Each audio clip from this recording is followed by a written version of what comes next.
Ce webinaire s'intitule Agriculture urbaine et santé et vous allez avoir plusieurs témoignages. Donc, juste pour rappeler, on enregistre ce webinaire dans le but de le rediffuser en replay. Donc, veillez vraiment à couper vos micros et vos caméras lors des interventions, ne serait-ce que pour pas gêner les présentations, mais aussi surtout vos caméras si vous ne souhaitez pas apparaître. Nous avons prévu donc deux temps d'intervention. Vous pourrez poser toutes vos questions dans le chat tout au long du webinaire et on prévoira entre les deux interventions un temps de 5 minutes de questions factuelles. Mais à la fin, lors du temps d'échange final, vous pourrez aussi rallumer vos caméras si vous le souhaitez pour poser directement vos questions. Juste pour recontextualiser, donc nous sommes la chaire agriculture urbaine. Notre mission, c'est de contribuer à la résilience des villes par les agricultures urbaines grâce à la production et à la diffusion de savoir. Donc, on est vraiment sur une expertise de recherche et on a plusieurs axes stratégiques, dont un est vraiment de démontrer et d'affirmer les services rendus par les agricultures urbaines. Donc, il y a vraiment dans ces fonctions la fonction alimentaire qui nous tient à cœur et qui est liée au réseau OPA qui a été créé lors de la création de la chaire, donc qui veut dire agriculture urbaine et précarité alimentaire, dont le but, entre autres, est de favoriser l'interconnaissance entre des acteurs complémentaires. Donc on a aujourd'hui de 80 acteurs qui sont sensibles à ces questions, à la fois des acteurs de la lutte contre la précarité alimentaire, mais aussi des agriculteurs et agricultrices urbains. Et aujourd'hui, on aborde le sujet de la santé qui est essentiel. Déjà parce que ce lien, il est plus à prouver, hein, le lien entre alimentation et santé. Et je trouvais très important de rappeler cette étude, cette très belle étude, L'injuste prix de notre alimentation, qui met en lumière le coût caché de l'alimentation sur la santé publique, qui est estimé à 12,3 milliards d'euros. Donc, ils expliquent en détail dans cette étude quels sont les paramètres qui leur ont permis d'évaluer ce montant. Et ensuite, on aborde aussi ce sujet puisque l'agriculture urbaine peut jouer un rôle. La chaire donc a travaillé sur ces liens entre agriculture urbaine et santé mentale via deux stages. Donc le premier, c'était vers une ferme urbaine thérapeutique et pédagogique dans le centre hospitalier de santé mentale Théophile Roussel, donc justement qui est à Montesson. Et le deuxième était par une stagiaire qui a travaillé sur l'impact de leur thérapie sur la santé mentale chez les patients adultes.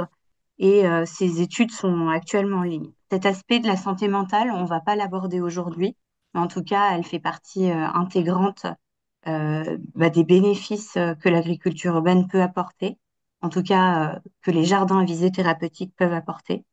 Et aujourd'hui, ce que nous allons tenter d'expliquer, c'est le lien entre budget alimentaire, accès aux produits frais et rôle de l'agriculture urbaine dans une approche de santé publique. Donc, on aura deux parties. La première avec Nicole Darmon sur le coût d'une alimentation saine et durable, et la deuxième autour du guide Cultiver et cuisiner ensemble, qui va être présenté à trois voix. Donc, je vais laisser la parole à Nicole Darmon, qui est directrice de recherche honoraire à l'INRAE, experte en nutrition et santé publique. Et tout de suite, je te laisse, euh, Nicole, pardon, présenter ton document. Donc, normalement, tu peux partager, hein. Parfait, merci beaucoup. Merci de l'invitation, merci pour cette introduction. Et donc, je vais commencer en partageant un PowerPoint. Et donc, pour vous, c'est bon pour vous? C'est bon. Vous voyez. OK. Pour vous parler du coût d'une alimentation saine et durable, alors plutôt du côté consommateur, hein, avec des constats et puis quelques leviers, hein. Je ne sais pas forcément exhaustif, mais quelques orientations possibles. Alors la première question, c'est de savoir est-ce que c'est plus difficile de manger équilibré avec un petit budget? Alors qu'est-ce qu'on sait sur le sujet? Déjà, peut-être avant de commencer, je dois dire qu'on est en manque de données en France, non seulement sur les consommations alimentaires, puisque en termes d'enquête sur les consommations individuelles, dernière date de plus de 10 ans, ou de à peu près 10 ans. L'enquête sur les dépenses, l'enquête de l'INSEE, budget de famille, là, que je vais vous dont je vais vous dire un mot. Elle date également d'il y a 10 ans. Et puis sur les prix, n'en parlons pas, on n'a jamais eu de base de données transparente sur les prix alimentaires. Ceci étant dit, on fait avec ce qu'on a. Et donc là, la dernière enquête sur les dépenses alimentaires des ménages de l'INSEE nous indique une dépense moyenne totale hors alcool pour l'alimentation à domicile de 12 euros par ménage et par jour en moyenne. Et vous voyez que ces 12 euros se répartissent comme ça avec les différents groupes d'aliments. Et le premier poste, c'est la viande et le poisson, mais c'est surtout la viande dans ces 3,50 € qui sont consacrés chaque jour à l'alimentation. Et ça, c'est vraiment un fait constant qui bouge pratiquement pas depuis des années. Suivent les produits céréaliers, puis les fruits et légumes, et ensuite les œufs, les produits laitiers, et puis d'autres produits comme les produits gras et sucrés qui pèsent pas très lourd dans le budget des Français.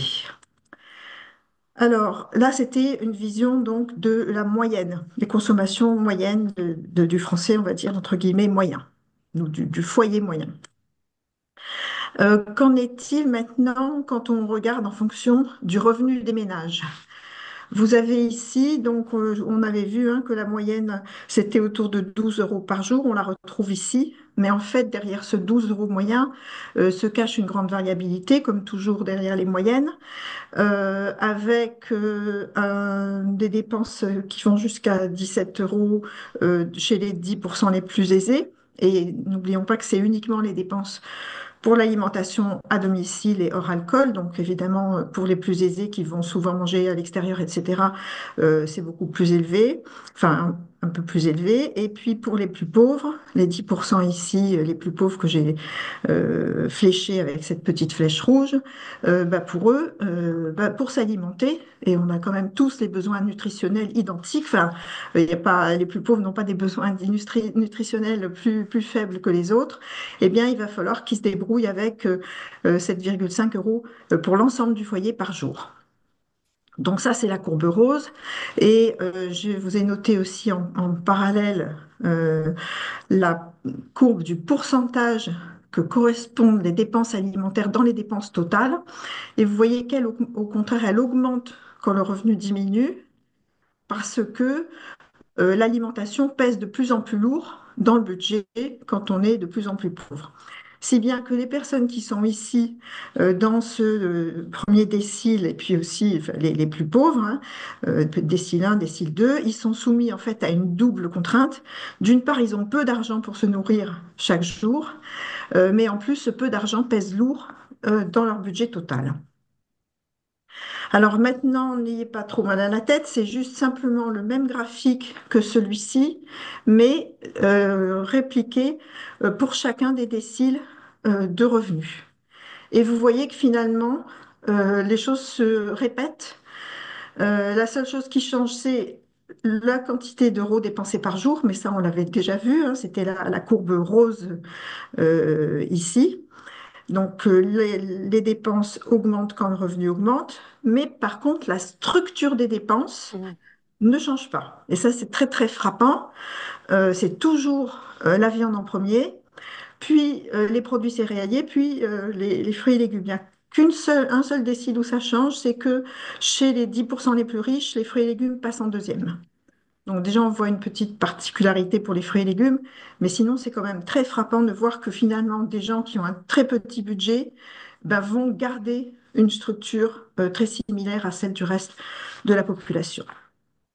Et ça, eh bien, c'est possible, et c'est uniquement possible grâce à ce que j'appelle la stratégie des petits prix. C'est-à-dire qu'en fait, chacun va acheter dans son couloir de prix pratiquement tous les aliments. Les plus riches vont acheter des produits plus chers, de marque, sous label, bio, voilà, des choses qui coûtent plus cher. Le français moyen va acheter au prix moyen.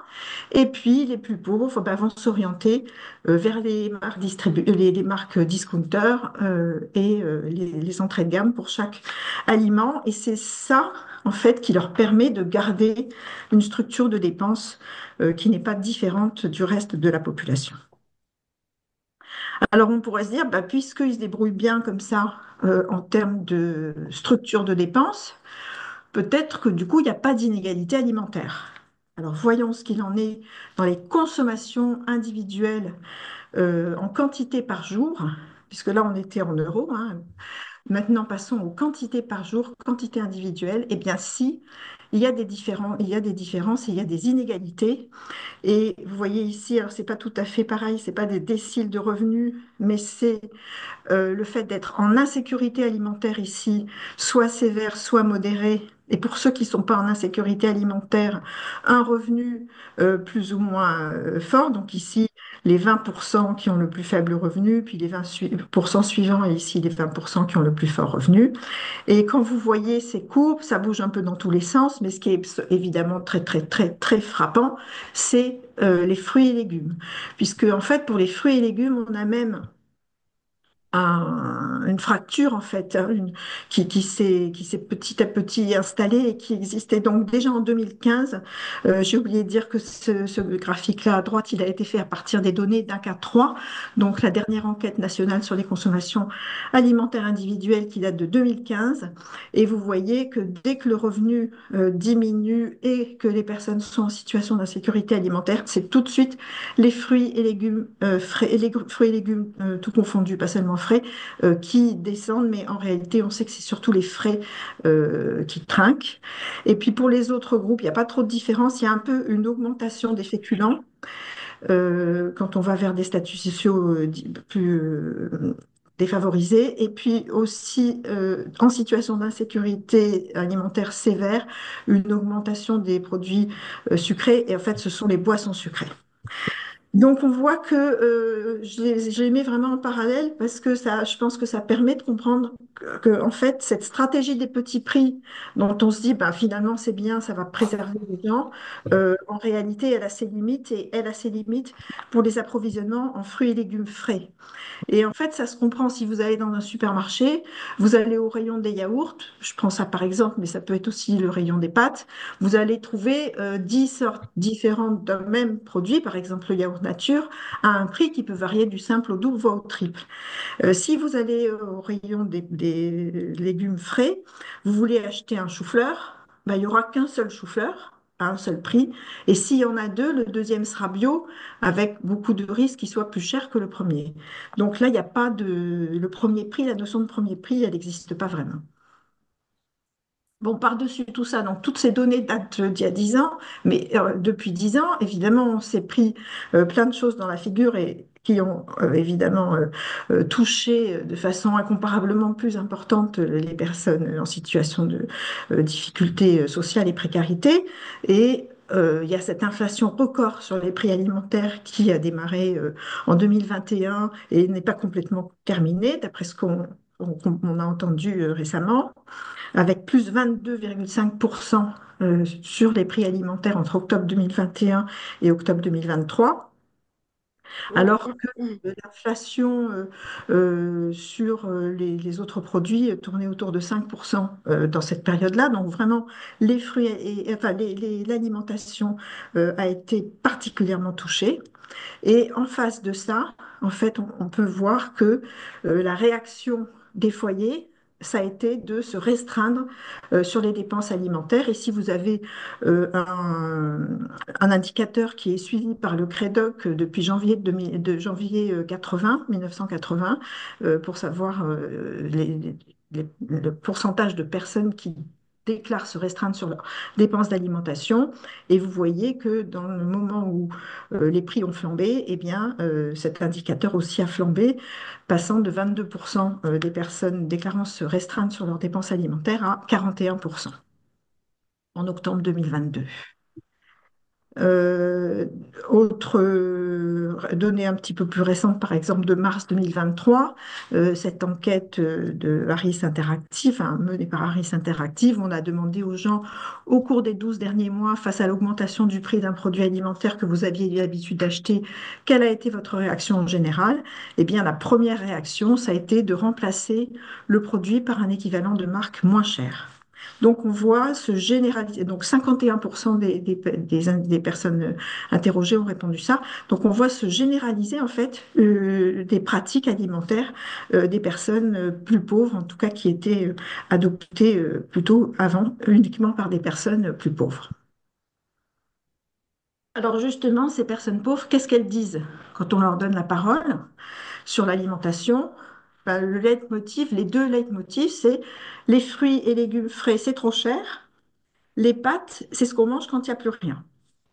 Alors, est-ce que ça peut s'expliquer quand on regarde les prix des aliments? Regardons le prix au kilo de quelques aliments courants. Je vous ai mis voilà, quelques aliments. Il y a de la viande, il y a des produits sucrés, il y a des fruits et légumes, il y a des pâtes. Donc, ce qu'on voit, c'est que en euros du kilo, les tomates, c'est à peu près un prix moyen, plutôt peut-être bas, alors que 3 euros du kilo, c'est un prix qui a augmenté, hein, c'était beaucoup moins cher dans les années précédentes, mais voilà, on va dire qu'autour de 3 euros le kilo, c'est le prix de la tomate en France en moyenne aujourd'hui. Et puis les pâtes, évidemment, il faut comparer des choses comparables. Donc là, c'est le prix des pâtes cuites, donc après conversion, après cuisson. Et là, les pâtes, c'est vraiment effectivement ce qu'il y a de moins cher. Mais les tomates en prix du kilo ou les carottes, bah, finalement, c'est pas ce qu'il y a de plus cher, et voire même les chips sont plus chers. Donc, est-ce que les gens se trompent? Alors, en fait, non, ils ne se trompent certainement pas, parce que quand on parle d'alimentation et d'aliments, il ne faut pas regarder seulement les kilos, mais il faut regarder ce que les aliments apportent. Et les aliments nous apportent des calories, des nutriments, des nutriments qui vont protéger la santé, des nutriments dont il ne faut pas dépasser c'est une certaine consommation par jour, comme le sel, le gras saturé et le sucre. Mais donc, il faut regarder ce que les aliments apportent. Et en fait, la première chose, le premier élément nutritionnel que les aliments apportent, ce sont des calories. On a tous besoin de calories pour vivre, on a tous un besoin calorique qui nous est propre et qu'on maintient de façon très bien régulée d'un jour à l'autre. Et si on ne couvre pas ce besoin calorique, c'est-à-dire si on doit sauter un repas ou deux, on va vraiment ressentir un manque et on saura que c'est parce qu'on n'a pas mangé et parce que on a besoin d'énergie. Si vous ne consommez pas de fruits et de légumes frais, vous aurez toutes les chances d'avoir des déficits en vitamines, en particulier en vitamine C, mais vous ne saurez pas identifier que c'est à cause de la vitamine C. Tandis que si vous avez faim, vous savez que c'est parce que vous avez besoin de manger. Et donc, c'est très justifié d'aller regarder le prix des aliments en euros pour 100 kilocalories. Et voilà ce que ça donne. Quand on fait ça, les tomates deviennent vraiment un produit de luxe. Pardon. Les pâtes restent très très peu chères et les chips bah, font partie maintenant des produits pas chers. Et donc, on a à peu près dans les produits chers la viande, les fruits et légumes, donc des sources chères de calories, au milieu des produits laitiers, et puis dans les moins chers, ben, le reste. Alors, si je généralise ça, là, c'était uniquement des exemples de certains aliments. Si je généralise et que donc je aussi répartis les groupes d'aliments de cette façon-là, parce qu'il y a aussi la réflexion aussi sur les impacts environnementaux des aliments. Donc il faut distinguer ce qui est animal de végétal, la chair animale des productions animales, etc. Donc c'est ce que j'ai fait ici. Donc chair animale d'un côté, production animale, c'est-à-dire produits laitiers et œufs, produits végétaux, matières grasses, et dans chacun, j'ai positionné le prix en euros pour 100 kilocalories du plus élevé au plus faible. Donc, qu'est-ce qu'on voit quand on regarde ça? Eh bien, c'est que la viande et le poisson et les fruits et légumes sont des bonnes sources de nutriments essentiels. Enfin, on ne le voit pas, mais vous le savez. C'est vraiment des aliments importants pour couvrir ses besoins nutritionnels. Mais vous voyez ici que ce sont des sources chères de calories. Bon, vous allez me dire, le poisson, c'est encore plus cher, c'est vrai. Le poisson, c'est particulièrement cher. Euh, Puis, ce qu'on voit aussi, et ça c'est vraiment une mauvaise nouvelle, c'est que les produits gras et sucrés, les produits céréaliers raffinés, qui sont ceux qui sont principalement consommés par les gens, ils consomment trop peu, très peu de produits céréaliers complets, et d'autant moins qu'ils sont en situation de pauvreté d'ailleurs.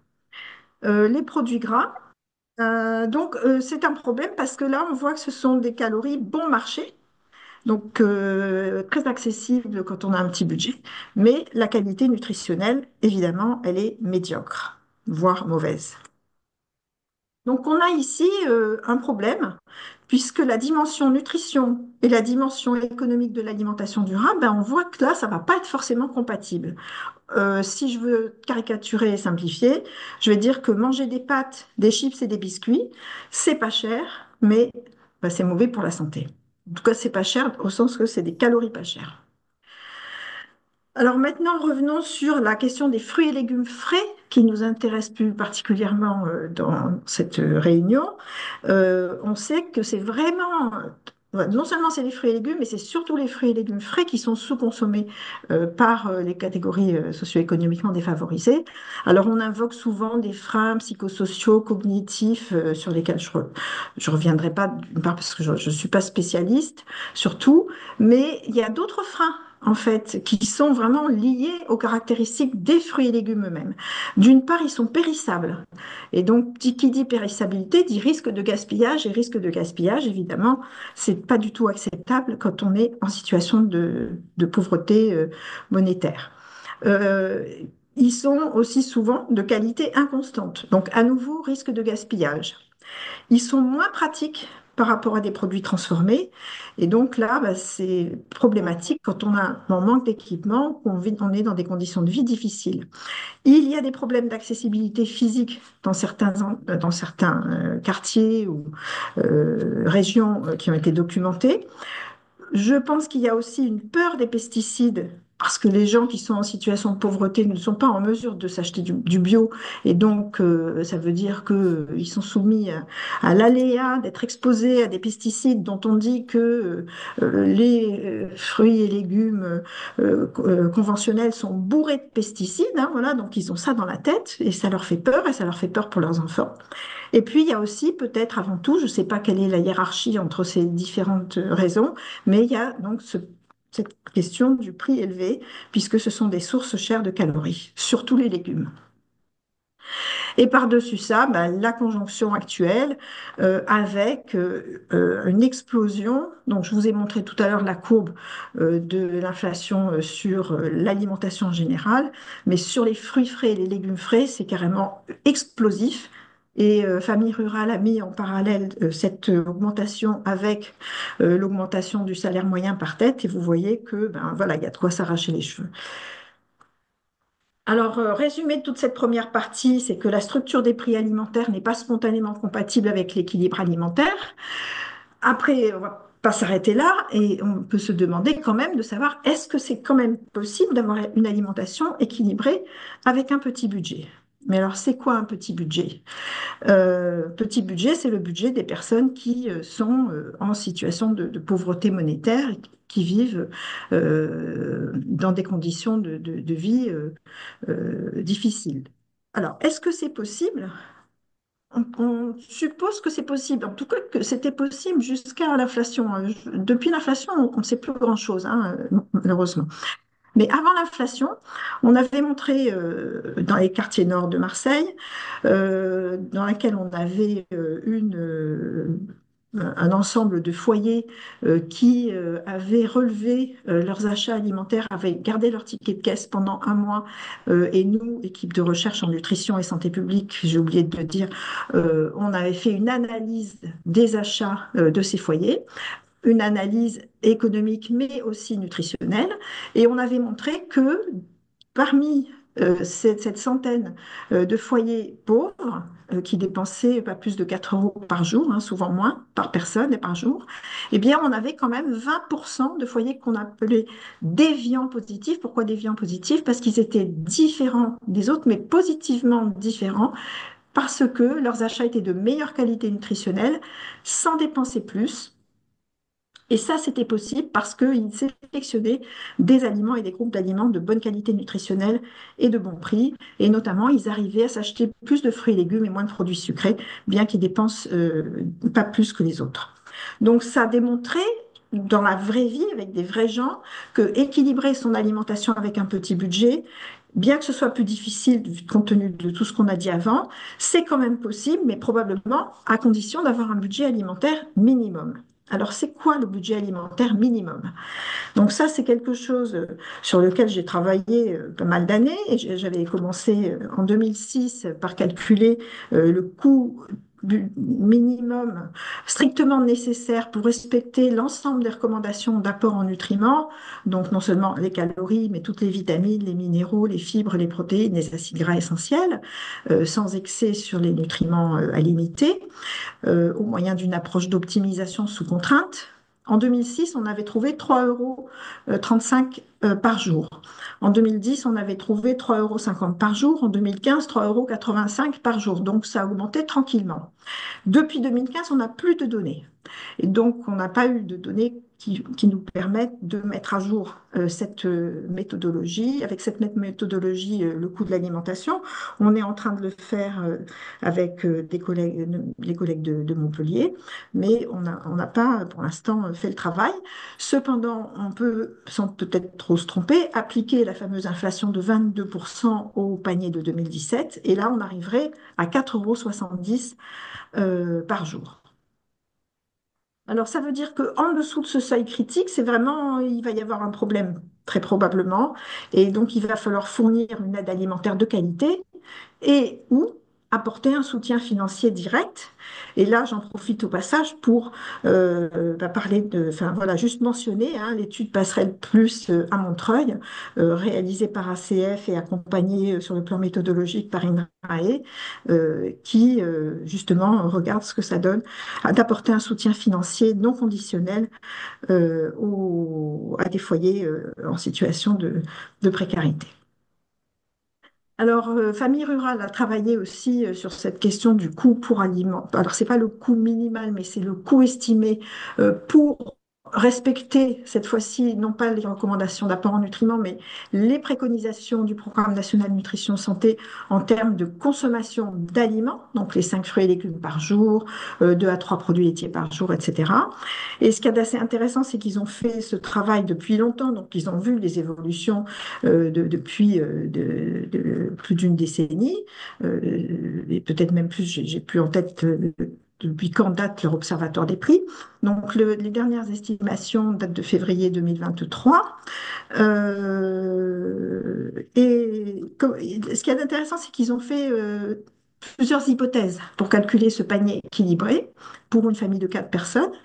Ils ont considéré qu'on achetait tout ce qui était possible en bio, ou bien en marque nationale, ou bien en premier prix, ou bien en premier prix, mais en limitant la variété. Parce que finalement, les fruits et légumes, il faut en consommer 5 par jour, mais on n'est pas obligé de consommer des asperges et des framboises, hein. Donc on peut aussi limiter la variété. Et on aura quand même un bon équilibre alimentaire.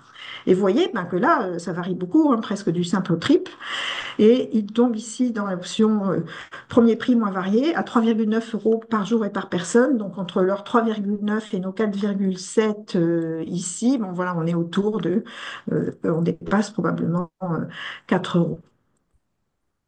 Alors maintenant, quand on a ce budget autour de 4 euros ou plus d'ailleurs, mais si on a au moins ce budget minimum, comment équilibrer son alimentation avec un petit budget? Alors attendez, qu'est-ce que j'ai fait là? Ah ben j'ai perdu mes animations, c'est pas grave.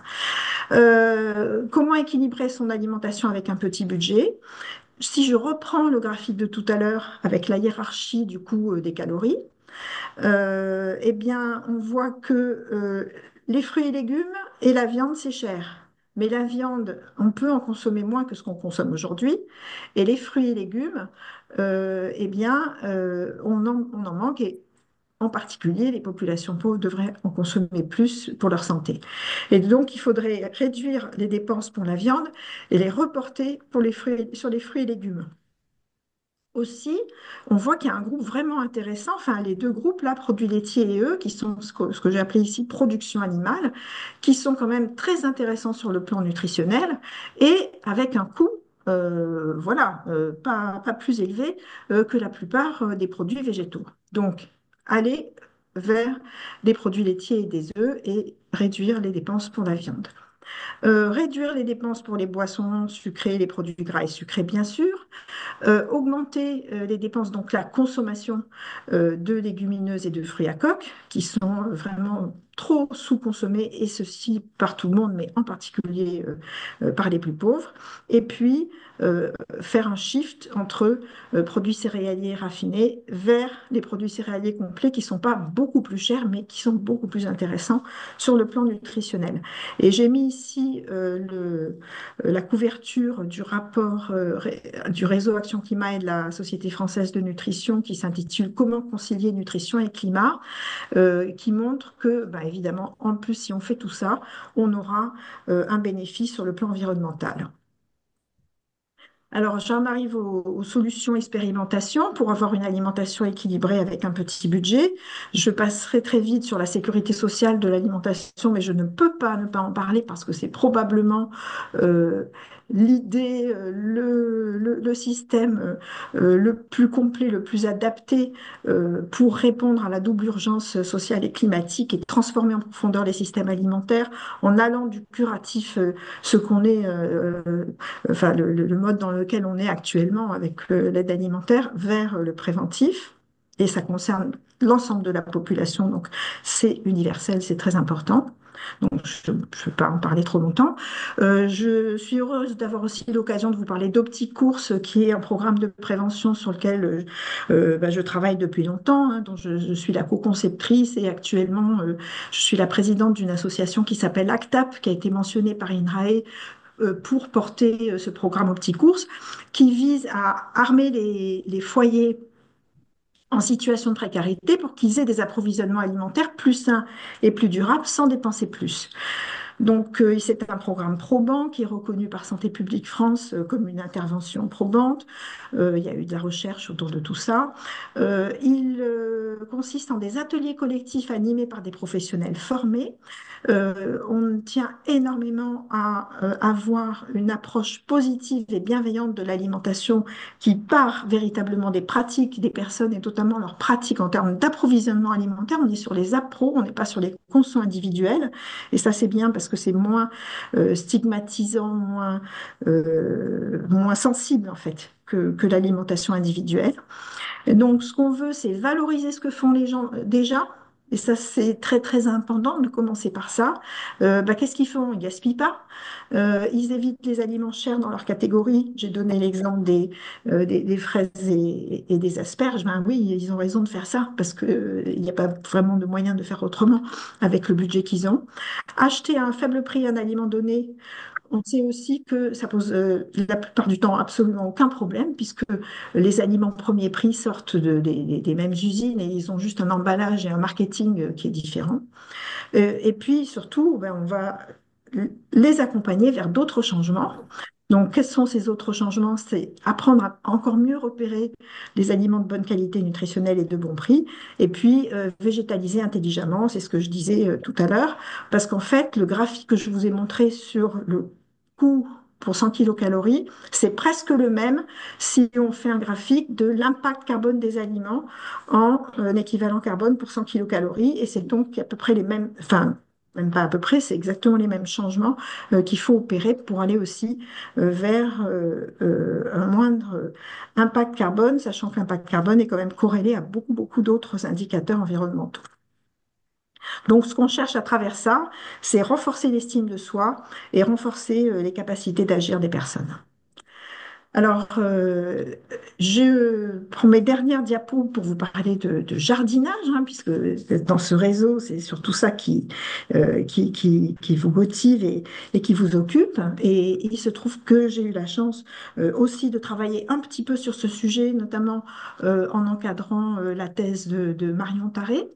Il y avait eu, avant la thèse de Marion Tarré, une première étude menée dans le cadre du programme d'ANR J'assure, auteurs. D'ailleurs, c'est Christine Aubry qui était venue me chercher pour savoir si je serais intéressée par participer à ce travail. Et donc, je vais vous en dire deux mots avant de terminer. Donc, l'hypothèse, c'est qu'effectivement, jardiner pourrait modifier favorablement les pratiques alimentaires et améliorer la consommation de fruits et légumes, compte tenu de ce qu'on a dit des barrières qui sont des barrières d'accessibilité, de coût, de périssabilité. Et donc, voilà, en plus, les jardins partagés sont connus pour favoriser la sociabilité et l'estime de soi. Donc, dans le cadre de Jassure, il y a eu beaucoup de travaux qui ont été faits. À Marseille, nous avons mené une enquête transversale, c'est-à-dire à un moment donné, on est allé dans des jardins associatifs situés en quartier d'habitat social et on a interrogé les jardiniers. Donc, il y a eu tout un volet euh, mené par un jeune sociologue, donc un volet qualitatif. Et puis, on a été un peu plus loin en demandant aux jardiniers qui étaient des jardinières en fait, de garder les tickets de caisse de leur foyer pour en faire une analyse de leurs approvisionnements alimentaires. Et on a comparé ces achats. Achats et appro, puisqu'il y avait aussi bien sûr ce qui venait du jardin, ce qui a été donné, échangé, etc., avec ceux de 65 foyers de non-jardiniers, mais habitant les mêmes quartiers. Alors, premier résultat, donc c'était une première publication en 2017 qui a confirmé effectivement, jardiner, euh, avoir son bout de terrain et mettre les mains dans la terre et produire soi-même, c'est vraiment une très forte ressource en termes d'estime de soi. Le mot fierté revenait je ne sais pas combien de fois dans les verbatims, donc ça c'était tout à fait frappant, mais je veux dire c'était quand même assez connu, je pense. Et puis, en ce qui concerne les approvisionnements alimentaires des jardinières par rapport aux non-jardinières, eh bien, d'abord, on a regardé bien sûr en priorité ce qui venait du jardin. Au moment où on a fait l'étude, c'était pendant le printemps, la moitié des jardinières avaient déclaré des fruits et légumes produits au jardin dans leurs approvisionnements alimentaires. Donc, une sur deux. Et pour celles qui avaient déclaré, la production n'était que de 53 grammes par personne et par jour, donc personne de leur foyer et par jour. Ce n'était pas une production énorme. Hmm. Euh, on a vu, quand on a comparé les approvisionnements alimentaires entre les deux groupes, jardiniers versus non-jardiniers, une différence d'approvisionnement alimentaire entre les deux groupes, même quantité de produits sucrés, même quantité de viande, etc. Sauf, beaucoup plus de fruits et légumes dans les foyers des jardinières par rapport aux non-jardinières, 370 grammes versus 211 grammes. Donc, vous voyez, on est à peu près dans le différentiel qu'on voyait entre les personnes en situation d'insécurité alimentaire qui consomment que 200 à 250 grammes de fruits et légumes par jour, au reste de la population qui va bien et qui va pas très, enfin, s'approche à peu près des 400 grammes recommandés. Mais ce qui avait d'étonnant, enfin, qu'on n'avait pas du tout anticipé au début, c'est que en fait la différence, elle portait pas sur les fruits et légumes produits au jardin qui, vous l'avez vu, étaient en quantité relativement faible et parfois même pas présents, mais elle était due à des achats de fruits et légumes supérieurs dans les foyers des jardinières. Et puis aussi, ce qu'on a vu, c'est que les foyers des jardinières dépensaient plus pour leur alimentation, quasiment 1 € de plus par jour, et ça, c'est pas rien quand on est un très petit budget. Donc, première étude qui semble suggérer qu'il se passe quelque chose autour des fruits et légumes, mais on ne peut absolument pas dire si c'est une relation causale, parce qu'on regarde les choses à un moment donné, chez des jardiniers qui sont là depuis un moment, voilà, sont installés, et on ne sait pas ce qui s'est passé avant ni ce qui s'est passé après. Donc c'est pour ça qu'on a lancé la thèse de Marion Taré. Cette fois-ci, elle s'est passée à Montpellier. Elle n'était pas que dans des jardins partagés de quartiers défavorisés, mais dans un grand nombre de jardins à Montpellier qui étaient implantés dans des quartiers dits très divers socialement. Et là, la différence aussi, c'est que on n'a pas fait une étude transversale à un moment donné, mais on a fait un suivi. Pendant un an, on a suivi 80 nouveaux jardiniers, donc au moment où ils entraient dans le jardin, et puis un an après. Et pendant le même temps, on a suivi aussi 80 témoins qui étaient appariés sur des caractéristiques socio-démographiques et puis sur le lieu d'habitation. Et on les a aussi suivis. On a mesuré plein de choses.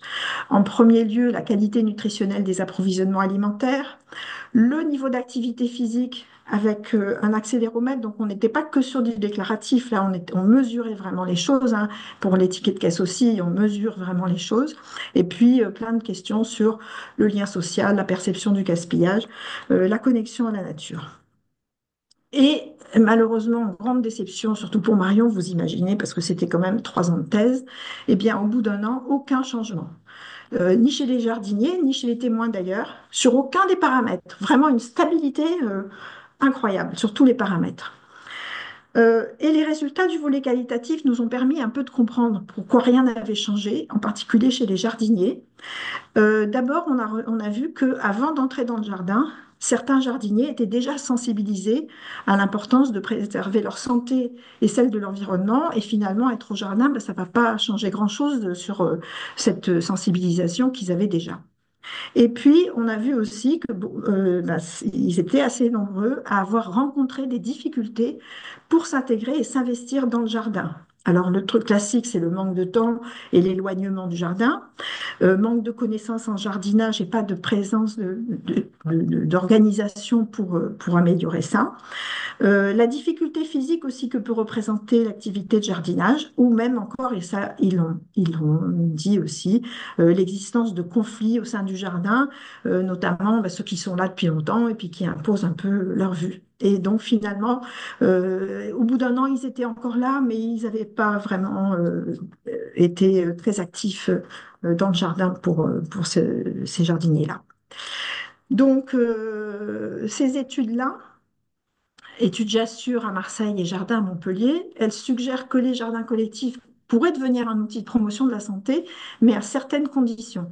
Et ça, c'est ce qu'on a un peu raconté dans un petit chapitre qu'on a commis dans le très bel ouvrage coordonné par Christine Aubry et Julia Glaquet, qui sont là aujourd'hui, sur les agricultures urbaines en France. Et donc, nous, ce qu'on a proposé, c'est qu'il faudrait prioriser les implantations de jardins au plus près des habitants, construire les projets de jardin en concertation avec les habitants, proposer, peut-être pas uniquement, mais proposer des parcelles individuelles, parce que ceux qui n'en avaient pas, ben, en fait, c'était une frustration pour eux. Mettre en œuvre des formes de recrutement actif et un suivi rapproché pour cibler les individus qui en ont plus besoin et pas seulement se contenter d'accueillir ceux qui sont spontanément attirés par le jardin. Partager les responsabilités de gestion et professionnaliser l'animation pour garantir l'accès, la productivité, la valorisation des productions, etc. Et donc, si vous voulez aller plus loin avec Marion, on a écrit une revue de la littérature dont une version existe en français dans les cahiers de nutrition et diététique. Si vous n'arrivez pas à la télécharger, écrivez-moi, je vous l'enverrai. C'est une revue vraiment de la littérature internationale sur ce qu'on sait du lien entre participation à un jardin collectif urbain et santé. Et voilà, j'espère que je n'ai pas trop dépassé. Je voulais toujours terminer, parce que c'est important pour moi, par rappeler les mots-clés de la nutrition, qui sont depuis de longues décennies et plus, équilibre, diversité et modération, et vous dire que ces mots-clés, ils sont en phase avec le concept d'alimentation durable. Voilà, je vous remercie beaucoup. Merci beaucoup, Nicole. Un peu Euh, la course, mais j'espère que je ne me suis pas trop non, non, embêtée. c'est très bien. En tout cas, on avait prévu un petit temps de questions factuelles. Donc, si vous avez des questions, n'hésitez pas à les poser dans le chat. C'est vrai que je ne me suis pas présentée et je n'ai pas présenté mon équipe, mais à plusieurs reprises, Nicole, tu as cité Christine Aubry. Et donc, en fait, Christine Aubry est la directrice de la chaire agriculture urbaine. Et donc, elle est ingénieure agronome. Et il y a également Paola Clérino, qui est coordinatrice de la chaire, qui sont ici présentes avec moi, qui suis animatrice du réseau. Donc, si vous n'avez pas de questions, je propose de passer à l'intervention suivante. Ah, Christine a levé la Je vais main. poser une question aussi Oui, après. excusez-moi, je pense que c'est juste pour marquer un petit peu le coup. Merci mille fois, Nicole, de cette excellente présentation. Moi, je trouve que ça m'inspire plusieurs choses. Plusieurs d'entre vous qui sont autour de l'écran étaient la semaine dernière à l'Assemblée nationale pour le droit à l'alimentation. Hein, peut-être ça vous dit quelque chose à certains. Je pense qu'une des premières choses qu'on pourrait suggérer, c'est qu'effectivement, l'Institut national de la statistique et des études économiques soit mandaté pour refaire des études vraiment sérieuses sur les prix, sur la consommation alimentaire, sur les budgets des familles, tels que tu nous l'as présenté. C'est hallucinant qu'on n'ait pas de, enfin, finalement d'actualisation des données depuis Ouais, 2015. Enfin, je pense que tu vas en être c'est d'accord, Nicole. c'est affreux. C'est Ah ouais, c'est affreux. c'est Et sachant absolument. que sur les prix, on n'en a jamais eu vraiment, quoi. Hein.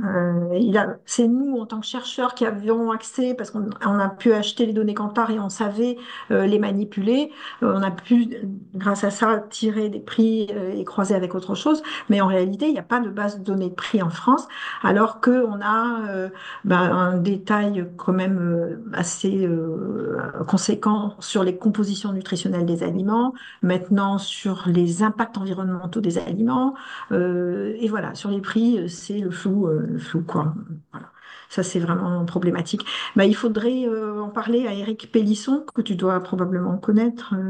Pas personnellement, mais je pourrais effectivement. Voilà, Voilà. on en parlera, qui est en charge de la lutte contre la précarité en région Occitanie et qui nous soutient, donc équipe INRAE à Montpellier, justement pour renouveler le calcul de ces indicateurs, mais avec l'idée que effectivement il faudrait l'institutionnaliser, quoi. C'est pas une équipe de Ouais. recherche de faire ça, parce que du coup, si c'est ça, bah, c'est fait une fois tous les 10 ans, quoi.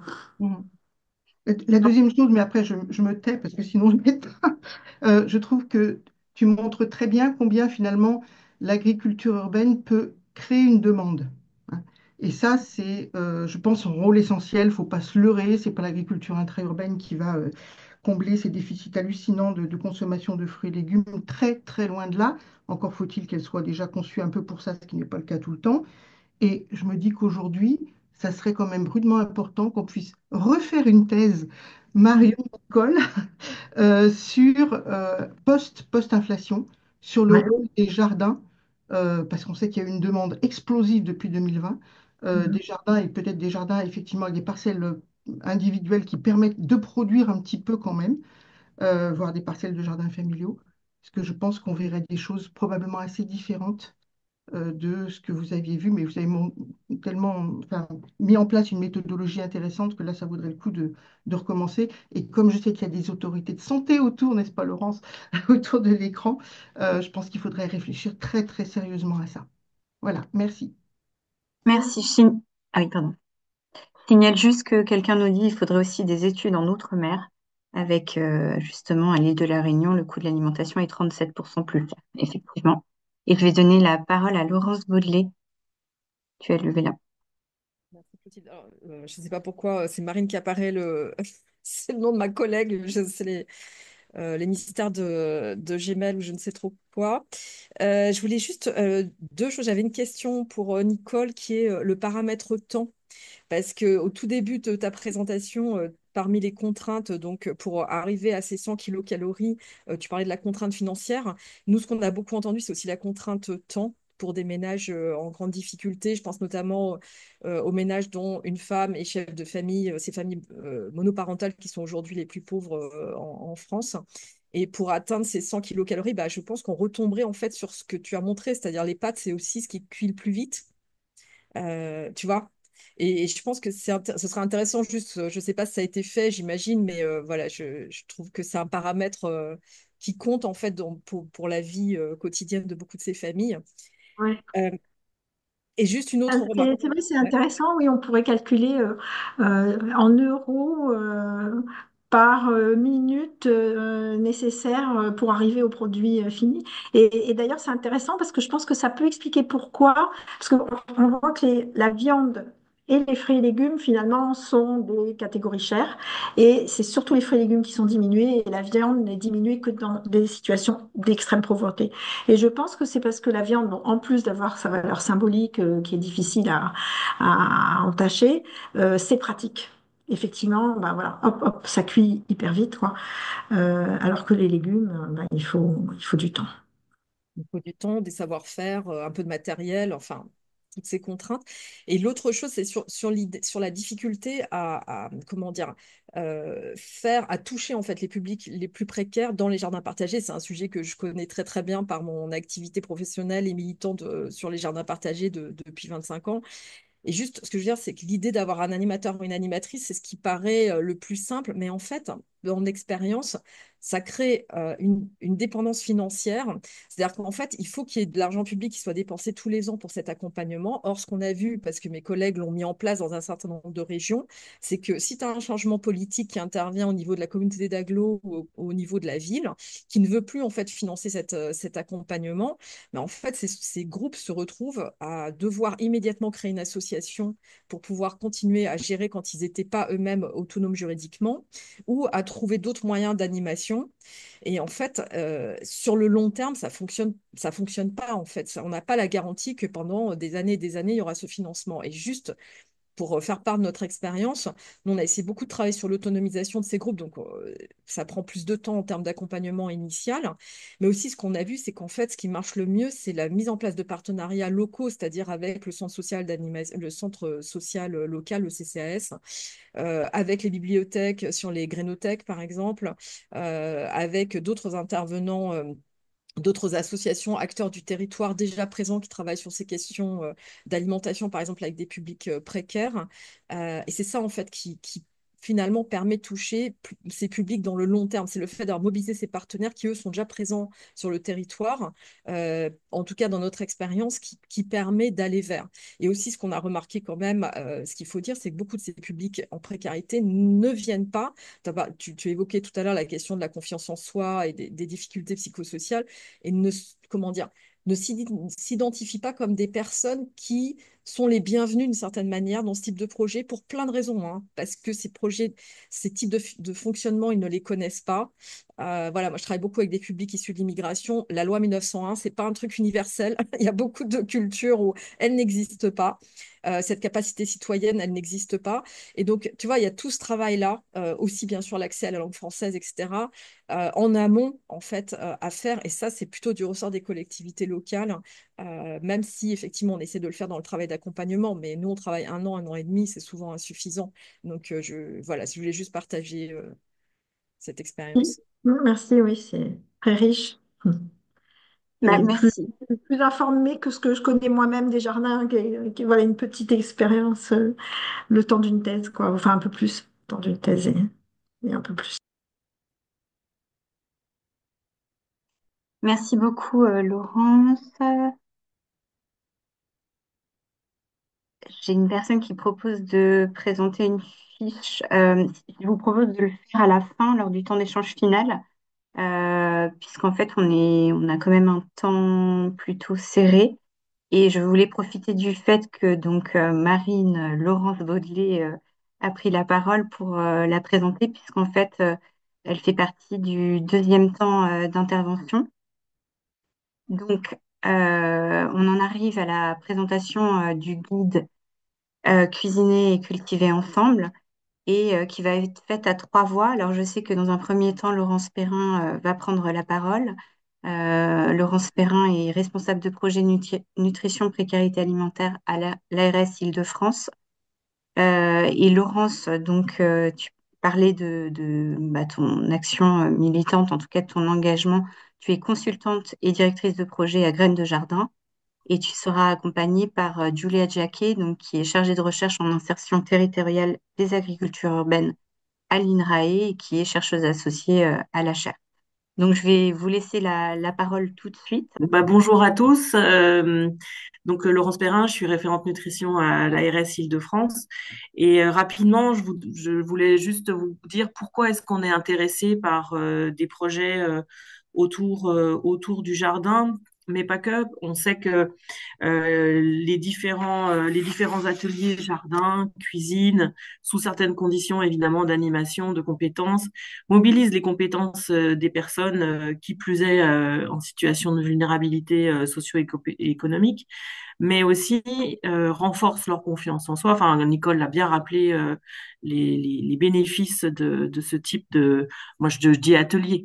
Et on s'est aussi rendu compte que coupler des ateliers jardin avec des ateliers cuisine, alors c'était pas un couplage qu'avec ce type d'atelier, mais quand on couple plusieurs ateliers prévention, on a aussi des impacts sur les comportements nutritionnels, sur la façon d'acheter, de consommer.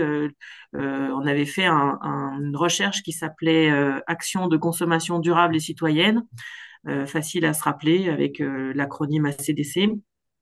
Et cette action montrait que on avait c'était un couplage entre les ateliers jardin, les ateliers cuisine, les ateliers de développement durable.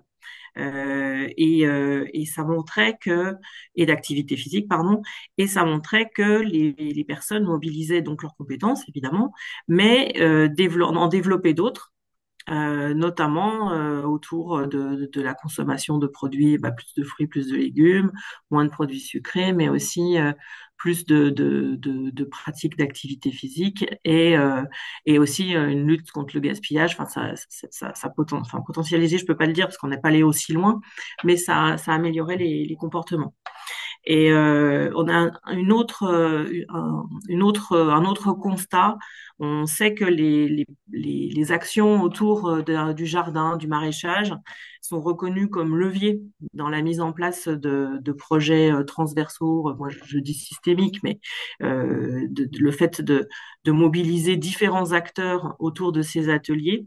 Et c'est ce type de projets qui sont comme je disais, un levier pour mettre en place différents partenariats. Et ça, c'est favorable à la prévention. On arrive à avoir... enfin, c'est vraiment un endroit où on peut mettre en place de la pédagogie, notamment autour de l'éducation nutritionnelle, l'éducation au goût et l'alimentation durable. Et, euh, et ça mobilise différentes politiques publiques de par les partenariats que ça engage.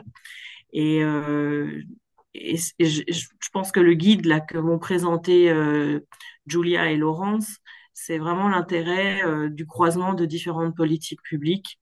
Et c'est l'origine de ce projet, c'était un projet de jardin et avec un couplage cuisine en pied d'immeuble à Longjumeau dans le 91 en Essonne. Et ce projet était cofinancé, copiloté par les collègues de l'agriculture, la DRIAF et l'ADEME Île-de-France. Et l'intérêt pour nous, c'était d'apprendre à travailler ensemble, hein, et de voir comment est-ce qu'on pouvait euh, lutter un petit peu contre la complexité de la gouvernance autour de l'alimentation, parce qu'on a chacun un domaine de compétences et en fait, on peut pas arriver seul à, à, à, à travailler sur l'alimentation et qui plus est à lutter contre la précarité alimentaire. Donc voilà pourquoi pour nous, ce guide qui vise le développement de projets de couplage jardin-cuisine, il est vraiment au croisement des politiques publiques. Je vous laisse le présenter. Moi, je Merci, mis avec Laurence. Cécile, si tu peux Ouais. me passer l'animatrice. Oui, je vois très bien ta présentation, donc c'est bon. C'est déjà affiché pour tout Ouais, le monde. à vous de jouer. C'est à Julia maintenant de jouer. Euh, du coup, merci beaucoup. Bonjour à toutes et à tous. Merci Laurence, hein, pour cette introduction qui a rappelé un peu l'origine de ces projets. Et merci évidemment à Christine et Clotilde pour cette proposition de présenter nos travaux lors de cet webinaire. On va présenter effectivement ces travaux qu'on a fait co, euh, euh, coordonné avec Laurence Baudelet, qui aboutit à l'élaboration d'un guide qui s'intitule Cultiver et cuisiner ensemble, quel intérêt pour les publics en situation de précarité. Donc, c'est en fait issu, c'est les résultats d'un projet de recherche-action qui a commencé en 2017, qui a été lauréat du projet PNA, comme l'a rappelé Laurence, et a eu aussi, heureusement, d'autres cofinancements, notamment de l'ARS, de la chaire agriculture urbaine et des fonds d'innovation sociale.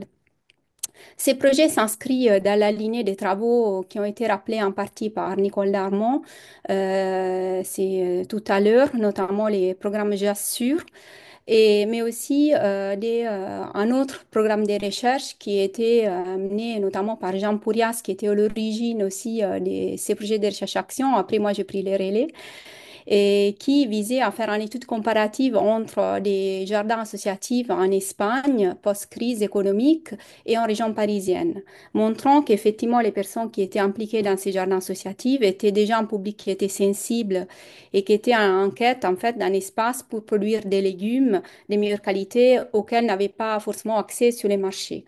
Donc l'importance au final comme l'a rappelé aussi Nicole, comment l'agriculture urbaine il pouvait devenir un levier pour améliorer un peu les pratiques alimentaires et aussi la consommation des fruits et des légumes. Du coup, ces projets de recherche-action, ils visaient un peu à renforcer cette hypothèse en essayant de voir qu'est-ce qui se passe si dans un même espace, on propose à la fois un jardin, mais aussi des activités de transformation alimentaire. Donc, qu'est-ce qui se passe si on couple en activité de transformation alimentaire, en activité de jardinage? En, en avançant aussi l'hypothèse que ces couplages, ils permettaient à la fois d'améliorer les pratiques agricoles alimentaires, mais aussi garantir un peu une durabilité, une pérennité de ces dispositifs. Et nous avons, comme l'a rappelé Laurence Perrin, effectivement décidé d'étudier un peu, en fait, partir d'un cas d'étude, un terrain d'étude, observer la mise en place d'un projet des potagers et d'ateliers de cuisine qui était animé par l'association Intermédiaires Robinson dans les quartiers de la Rocade Bel Air à Longement en Essonne. C'est un quartier en QPV où vit une population qui est précaire, qui a des problèmes de surpoids observés notamment chez les enfants. Et on était parti avec l'idée, méthodologie des recherches, de faire en fait, effectivement une étude plutôt qualitative qui reposait sur des entretiens de l'observation participante. Mais au début, on voulait aussi suivre un peu la mise en place de ces projets, donc voir qu'est-ce qui se passait à temps zéro et en plus un. Mais en fait, on a eu plutôt, en termes romançons, en fait, a eu surtout un public d'enfants, pas forcément constant dans le temps. Et du coup, en fait, la partie un peu suivie a été un peu abandonnée, un peu en suivi quantitatif. Et donc, on a privilégié vraiment une approche qualitative avec des terrains d'observation, d'enquête, notamment grâce à deux stagiaires, Pauline Covalère et Nicole Guggen. Donc, on peut passer la prochaine diapo. En même temps, on a couplé les suivis de ces projets. Les suivis de ces projets, merci. Non, pas trop. Avec une revue de la littérature, notamment la littérature grise, et sur le web, voir qu'est-ce qui s'est passé. S'il y avait d'autres projets couplant des activités de production et de transformation, et on a constaté qu'il y avait vraiment une multiplicité d'agencements sur des couplages qui couplaient effectivement des activités de production de végétaux qui pouvaient aller des jardins pieds d'immeubles, macro-potagers, micro-fermes urbaines, archipels nourriciers. On a vu aussi une explosion des créativités des noms différents et aussi des activités de transformation alimentaire qui pouvaient être des ateliers mobiles, des cuisines de rue, des cuisines professionnelles, jusqu'à des chantiers de transformation alimentaire comme la conserverie, etc.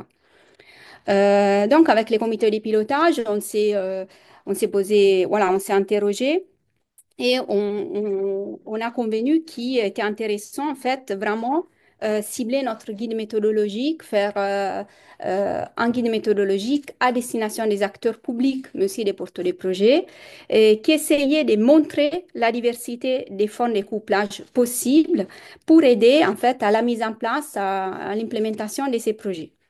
Et un premier travail qu'on a fait, du coup, avec ces guides, a été, donc prochaine diapo, vraiment d'essayer de définir des typologies. Donc, dans cette grande diversité, on tirait en fait trois grandes typologies de projets parce qu'on avait constaté qu'en fait, il y avait à la fois en première catégorie qu'on a défini jardin et potager collectif, qui étaient plutôt des projets qui étaient réalisés au pied d'immeubles, gérés par des associations à vocation sociale qui proposaient des ateliers cuisine, plutôt des rues avec des équipements mobiles qui était différent des projets plutôt portés par les structures d'agriculture urbaine, qui on appelait du coup micro-fermes urbaines, qui étaient des projets implantés dans des quartiers prioritaires de la ville, qui développaient effectivement des ateliers ou des chantiers de jardinage dans un espace dédié et qui avait des équipements plus ou moins mobiles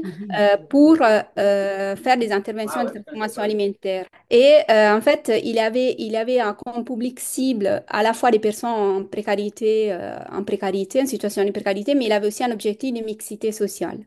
Et enfin, on a voulu différencier en fait en troisième typologie plutôt les structures d'insertion professionnelle, du coup, sont vraiment encadrées par la loi et qui s'adressent à des personnes sans emploi qui visent à se réinsérer. Et du coup, l'agriculture, des chantiers en maraîchage ou en transformation alimentaire était un moyen pour la réemployabilité de ces personnes. Et du coup, pour faire ces guides, on a aussi essayé de respecter en fait une représentativité de la diversité de ces formes de couplage, mais aussi une diversité un peu des projets qui étaient implantés sur des territoires différents, parce qu'on a vu que le contexte territorial, en tout cas, a une influence importante, même s'il a une certaine polarité sur Paris. Et on a, pour faire ces guides, après Laurence vous présentera mieux les résultats, on a fait des entretiens avant et post-Covid. Du coup, en fait, ces projets a pris plus de temps qu'on imaginait, mais en fait, on avait conclu en fait, le guide en 2019, le Covid est passé par là, on s'est dit, bah, il faut réinterroger ces projets, voir comment ils ont réagi aussi à la crise et comment ils ont fait face à une augmentation des besoins croissants en termes d'accès à l'alimentation, etc. Donc, je passe à Laurence la parole pour vous présenter plus en détail. Merci, Julia. Donc, effectivement, alors ici, vous avez donc le guide. Vous voyez donc la fiche d'identité là, de la catégorie, de la typologie jardin et potager collectif. Donc, chaque typologie a été donc, de la même manière définie par une petite fiche d'identité avec le statut principal qu'on a trouvé parmi les porteurs de projets. Ici, c'est la loi 1901. C'est vraiment le statut dominant hein, dans l'étude. Les surfaces cultivées, vous voyez ici pour les potagers collectifs, on est entre 200 et 2000 mètres carrés dans l'étude. On a dans ce guide, on a des projets qui vont jusqu'à 70 hectares. Donc, vous voyez effectivement ce qu'évoquait tout à l'heure Julia, c'est l'hétérogénéité des structures et des types de projets. Donc, ce qu'on voulait montrer, c'est ce qu'il était capable. On peut faire en France avec 200 mètres carrés et on peut faire aussi avec 10 ou 15 mètres carrés des projets intéressants, évidemment. Et donc, on détaille voilà, le modèle économique, le type d'activités qui sont mises en œuvre, les publics qui sont mobilisés dans ces projets. Euh, Sachant qu'évidemment, il y a un gradient aussi de professionnalisation. Là, dans ces jardins et potagers collectifs, les structures qui animent ces projets sont des structures qui ont des salariés, mais peu de salariés, on va dire. Dans les chantiers d'insertion, qui est à l'autre bout du gradient, on a une structure avec des permanents, une équipe permanente de plusieurs salariés, souvent une dizaine au moins de salariés, et beaucoup de personnes en emploi avec les statuts donc, de contrat de travail pour l'insertion. Donc là où on peut avoir 50, 60 salariés dans la structure en insertion. Donc ça, donc c'est pour la définition. Je passe à la diapo suivante. Ici, alors attendez, parce que mon diaporama, voilà. Ici, vous avez les fiches de retour d'expérience. Donc ça, c'est la fiche par projet. Donc ici, Intermède Robinson, qu'on évoquait tout à l'heure, qui a été le premier terrain d'enquête pour nous, donc en Essonne. Ici, donc, cette structure Intermède Robinson, cette association travaillait déjà sur l'aide alimentaire et elle gère par ailleurs un très grand potager. Donc, elle avait cette double entrée déjà avant même que soit créé le potager donc, dans le grand ensemble de la Rocade Bel Air, dans ce quartier en politique de la ville.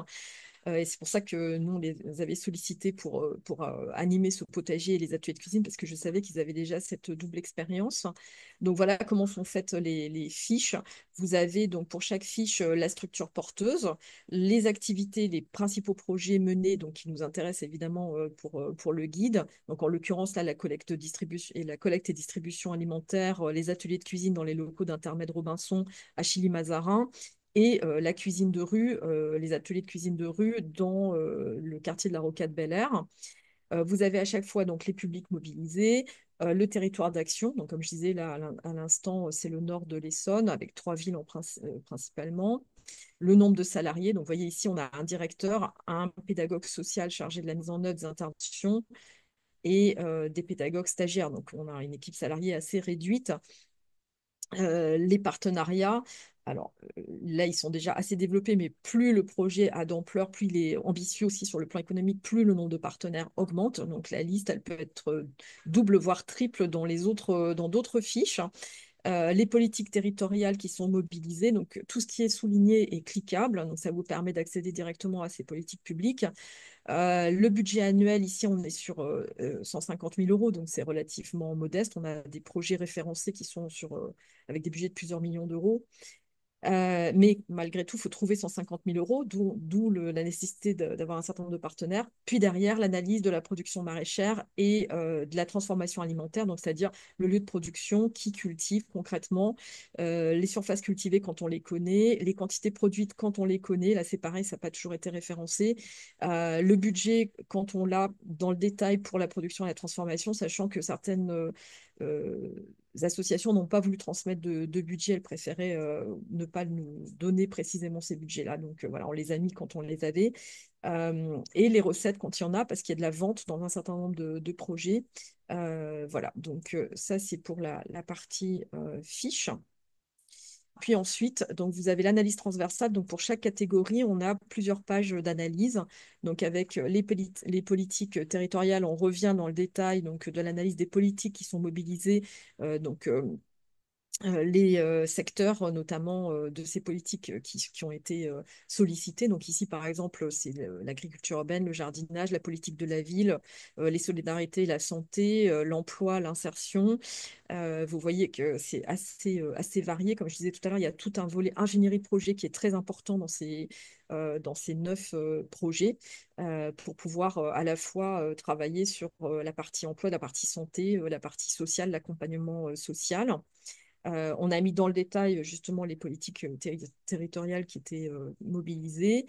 Une analyse du fonctionnement et du modèle économique est souvent un modèle hybride. Alors, c'est encore plus vrai pour les autres catégories, fermes urbaines et ensuite chantier d'insertion, où on est à la fois sur de la vente, donc c'est ça ce qu'on appelait modèle hybride, à la fois de la vente et aussi, bien sûr, des subventions qui viennent à la fois du secteur public et du secteur privé. On a analysé en détail les modalités de production et de transformation alimentaire des végétaux. Donc là, en l'occurrence, on a 2 projets référencés dans cette catégorie jardin collectif. Pour les autres catégories, on en a 3 ou 4. Et puis les leviers, les freins et les bénéfices pour les publics précaires, notamment du point de vue de leur alimentation et de la santé, des acquisitions aussi de compétences psychosociales. Je vais montrer ça plus en détail après. Ici, vous avez donc la conclusion du guide avec les bénéfices donc, pour les publics précaires. Ce que vous voyez, c'est l'acquisition de compétences techniques en jardinage et en termes de compétences aussi culinaires, donc d'apprentissage pour transformer les produits. Évidemment, comme ça a été dit aussi par Nicole Darmon tout à l'heure et par Christine Aubry, enfin, il n'est pas question d'autonomie et d'autosuffisance alimentaire. C'est impossible, évidemment, sur ces échelles, même sur des projets de plusieurs hectares, parce que en l'occurrence, ben, il faudrait nourrir toute la communauté d'agglomération de Lorient ou de Nantes. Donc malheureusement, on n'en est pas là. Par contre, il y a vraiment un levier intéressant qui est un gain d'autonomie alimentaire. Pourquoi? Parce qu'en fait, une fois que vous avez appris ces techniques de jardinage, ben, en fait, vous pouvez les reproduire. C'est-à-dire que vous avez été salarié pendant un an dans un chantier d'insertion, vous avez appris à repiquer des poireaux, à faire pousser des salades, à faire pousser des tomates, justement, etc.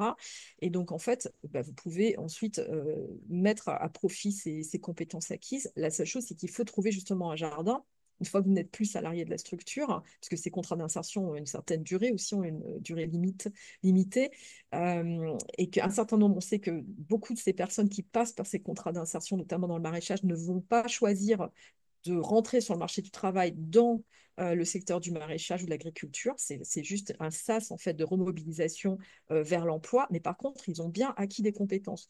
Et ces compétences, ils pourraient les mettre en œuvre si effectivement ils ont accès à des jardins. Donc moi aussi, je plaide au niveau national pour la mise à disposition de plus de terrains et de terrains avec des terres de bonne qualité, pas polluées si c'est possible.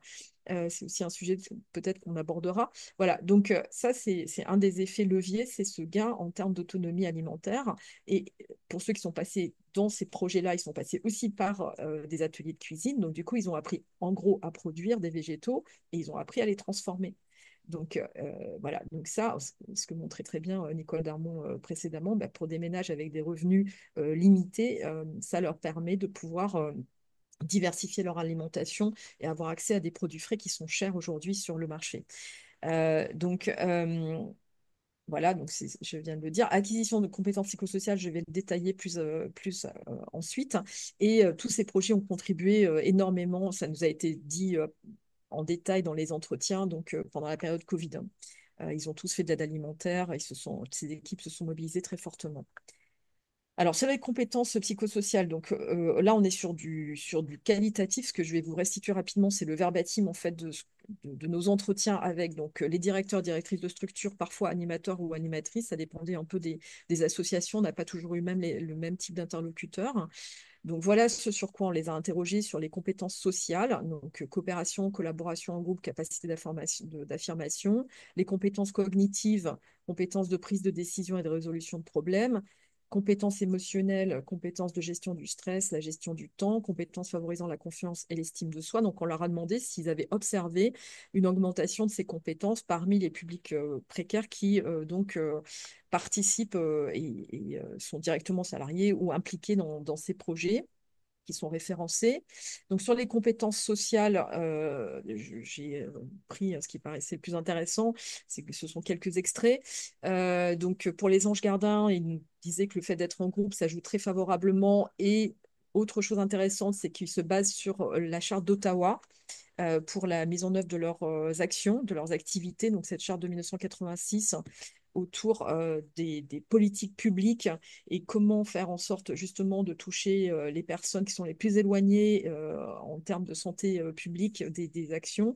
Donc, on voit renforcer l'action communautaire, développer des aptitudes personnelles, créer des milieux favorables. Et on comprend bien qu'effectivement, ces projets puissent s'inspirer de cette charte d'Ottawa. Donc, je trouve que c'est intéressant de le mentionner. Optimisme, donc à Lorient nous disait, ils ont appris à travailler en collectif, à prendre des décisions et ont fait l'acquisition de connaissances sur la gestion d'une exploitation. Parce que par exemple, un certain nombre de ces associations proposent aussi aux personnes en précarité en fait de se former au maraîchage et de eux-mêmes développer une activité économique dans ce domaine. Donc avec une démarche d'accompagnement sur le long terme. Donc on voit bien là effectivement qu'il y a des acquisitions de compétences de coopération et d'affirmation de soi. Sur les compétences cognitives, donc là, on retombe sur le fait qu'effectivement, ils ont appris un certain nombre de choses en termes de maraîchage, jardinage et des techniques aussi de transformation alimentaire. Mais aussi, donc, ils apprennent à s'autonomiser, donc ils prennent des responsabilités en fait au fur et à mesure qu'ils avancent qu'ils progressent en fait dans ces projets-là. Et ça les aide aussi à régler des problèmes annexes à l'emploi et c'est pas rien. Donc là, par exemple, Marcoussi nous soulignait le fait que beaucoup des personnes qui passent dans leur projet règlent aussi des problèmes de logement et de santé. Pour les chantiers d'insertion, il y a un accompagnement social qui est obligatoire, qui est mis en œuvre par ces structures. Voilà, donc c'est un bénéfice direct. Je voulais aussi parler des différentes générations qui participent à ces projets. Donc, en plus des publics précaires adultes, il y a aussi des jeunes. Il y a un mélange de publics. Il n'y a pas que des publics en précarité. Il y a beaucoup de ces projets qui travaillent sur la mixité sociale dans les ateliers de cuisine et également dans les ateliers jardinage, maraîchage. Et voilà, donc là, le champ des possibles à Rouen disait, on voit que les jeunes sont contents et ont envie de montrer à leur mère ce qu'ils ont appris dans les ateliers cuisine. Bien sûr, c'est un levier très, très, très important. C'est le fait de toucher les jeunes très tôt et de les sensibiliser à l'alimentation durable, à la qualité nutritionnelle et au goût. Donc, il y a beaucoup on travaille avec Laurence Perrin sur Nutriactive en ce moment en Seine-Saint-Denis. Voilà, il y a beaucoup de choses qui sont faites dans ce domaine-là et c'est très important. Sur les compétences émotionnelles, donc j'ai fait un petit focus là sur les femmes dans ces projets-là parce que la Régie de quartier Océan à Nantes nous disait bah, il y a des femmes qui s'émancipent de certaines valeurs dans leur milieu ou dans leur famille où en gros elles n'ont pas le droit de travailler, où on les laisse pas trop prendre d'initiative et là en fait elles prennent confiance en elles. Donc je pense que c'est aussi un point important à souligner. Il remarquait aussi que les gens s'habillaient mieux le jour du service parce que la Régie de quartier gère un restaurant social. On voit bien que ça joue sur l'estime de soi, sur la confiance en soi. Euh, et puis, dernier point, je termine là-dessus, c'est sur le lien entre le changement des pratiques alimentaires observées et le lien social.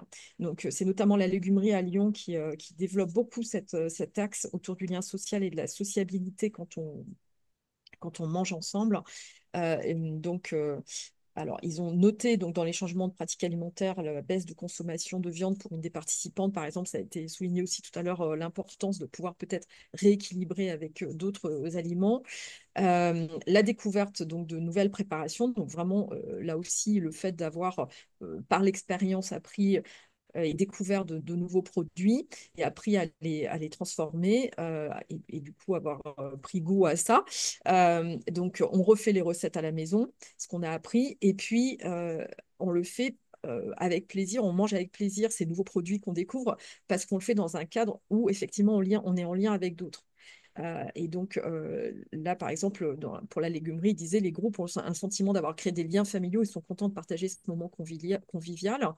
Et ce qui était encore plus frappant, c'est que la légumerie est en lien avec La Cloche, donc avec une association qui s'occupe de personnes sans domicile fixe. Et ça joue aussi très fortement pour ce public-là. Donc, ils expliquaient que depuis 2020, donc, la mise en place de ce partenariat avec La Cloche, donc ils mettent en place une cuisine éphémère dans un potager et ensuite on mange tous ensemble et ça fait comme un repas de famille. Voilà, et cette sociabilité autour de l'alimentation, cette dimension-là, elle a été soulignée dans beaucoup d'études, hein, mais je veux dire, on l'a retrouvée aussi dans le guide et dans les témoignages directs des personnes qui interviennent auprès de publics précaires, voire vraiment les plus précaires, qui sont les personnes sans domicile fixe. Voilà, bah, écoutez, merci beaucoup pour votre attention. Et oui, on avait prévu, pardon, des diapos supplémentaires. Si vous avez des questions vraiment sur le fonctionnement, l'économie de ces projets, etc., on a des diapos de synthèse après, mais on voulait rester dans les délais. Merci. Merci beaucoup, Laurence. Effectivement, on s'était contraint à 1 heure et demie, bon, un petit peu dépassé. Si vous avez des questions, encore une fois, n'hésitez pas à les partager dans le chat. Je sais qu'une personne voulait peut-être présenter une fiche. Si vous voulez prendre la parole tout de suite, je pense que ça peut être le moment.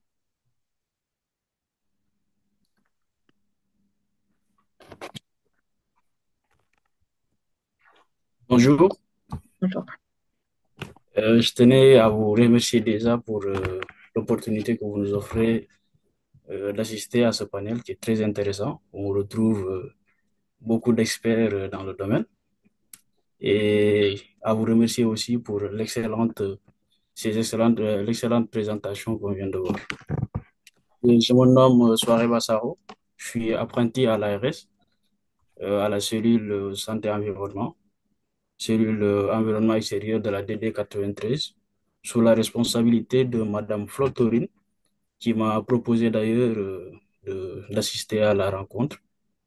Donc, je suis chargé de mettre en place la fiche 3.2 qui consiste à favoriser l'implantation et le développement de l'agriculture urbaine en Île-de-France. Bon, l'objectif actuellement, c'est de pouvoir réunir les partenaires qui seraient potentiellement intéressés, notamment des experts dans le domaine qui s'y connaissent, et organiser très rapidement une rencontre où on pourra être réunis en groupe de travail et mettre en place un réseau qui pourra favoriser le développement de l'agriculture en milieu urbain, tout en prenant en compte les différents défis, que ce soit le foncier, la réglementation ou encore les problèmes sur la qualité des sols. Donc, l'objectif de la présentation, c'était surtout pour faire une brève présentation, ne pas prendre beaucoup de temps et expliquer qu'on est actuellement dans la phase de mise en place du projet et nous recherchons en même temps des partenaires qui pourront venir participer et apporter leur expertise pour le développement de l'agriculture urbaine.